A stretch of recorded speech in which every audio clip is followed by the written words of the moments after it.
हमारा पहला सवाल है एपीआई का पूरा नाम पूछा गया, तो एपीआई का पूरा नाम एप्लीकेशन प्रोग्राम इंटरफेस होता है। ऑप्शन ए इसका राइट आंसर हो जाएगा। अगला सवाल, नाभिक रिएक्टरों में निम्न में से किसको भी बंधक के रूप में प्रयोग किया जाता है? थोरियम ग्रेफाइट रेडियम साधारण जल, तो साधारण जल का उपयोग किया जाता है। अगला सवाल है, सोडियम वाष्प फिल्म पीले रंग के साथ जलती है, इसका मुख्य कारण क्या है? तो सोडियम वाष्प फिल्म पीले रंग के साथ जलते हैं क्योंकि पीला रंग उत्सर्जित करने के लिए सोडियम का ऊर्ध्वपातन होता है। हमारा अगला सवाल है, समुद्र का जल वर्षा के जल से अधिक नमकीन होता है, इसका कारण क्या है? तो इसका कारण नदियों का जो नदियाँ मिट्टी से नमक धोकर उन्हें समुद्र में डाल देती है। ऑप्शन ए इसका राइट आंसर हो जाएगा। अगला सवाल दिया गया कि निम्न में से कौन सा मिलान सही नहीं है? तो बोकारो स्टील प्लांट बिहार में है, राउरकेला उड़ीसा में है, दुर्गापुरा पश्चिम बंगाल में है। तो इसका सही आंसर हो जाएगा भिला स्टील प्लांट छत्तीसगढ़ में है, महाराष्ट्र में नहीं है। ऑप्शन इसका राइट आंसर है। अगला सवाल है, दिया डीएनए में पाई जाने वाली शर्करा क्यों कौन सी है? तो डीएनए में हेक्सोस शर्करा पाई जाती है। ऑप्शन सी इसका राइट आंसर हो जाएगा। अगला सवाल है, बीज किसके बिना अंकुरित हो सकता है? तो बीज पर्याप्त प्रकाश के बिना अंकुरित हो सकता है। ऑप्शन इसका राइट आंसर हो जाएगा। अगला सवाल दिया गया, सामान्य जीव अपना स्थान बदल सकते हैं किंतु निम्न में से कौन सा जीव है जो अपना स्थान नहीं बदल सकता? तो इनमें से स्पंज अपना स्थान नहीं बदल सकता, समुद्र की गहराई में पाया जाता है।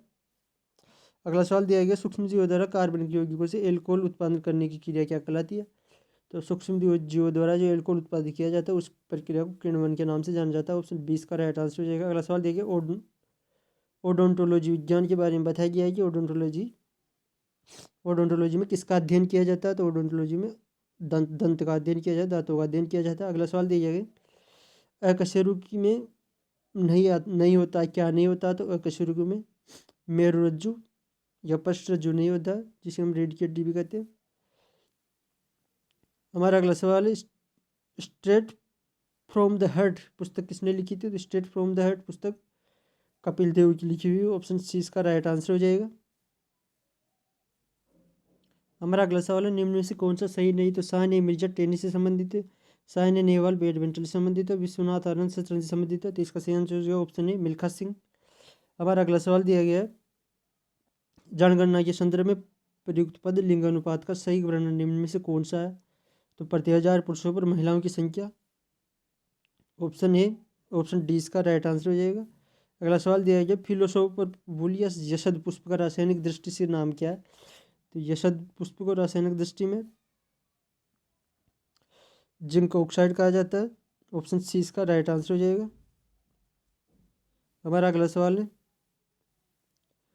औद्योगिक औद्योगिक बहिर्प्रवाह द्वारा किए जाने वाले जल प्रदूषण को रोकने में से किस अवतरण को उपयोगी पाया गया? तो उसका सही आंसर हो जाएगा ऑप्शन सी वाटर हायथिन्स या जलकुंभी।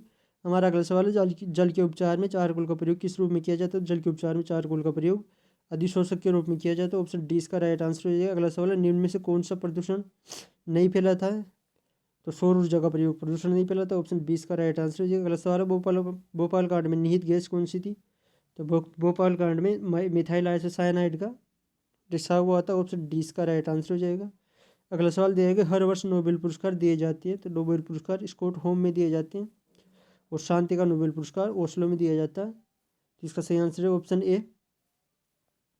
हमारा अगला सवाल है, अफ्रीका में सबसे घनी आबादी और प्रचुर तेल वाला देश कौन सा है? तो सबसे घनी आबादी प्रचुर तेल वाला देश नाइजीरिया। ऑप्शन सी इसका राइट आंसर हो जाएगा। अगला सवाल दिया गया कि कार चालक की सुरक्षा के लिए प्रयोग में आने वाला वायुथैली में क्या होता है? तो कार चालक की सुरक्षा के लिए प्रयोग में आने वाले थे वायुथैली में सोडियम एजाइड पाया जाता है।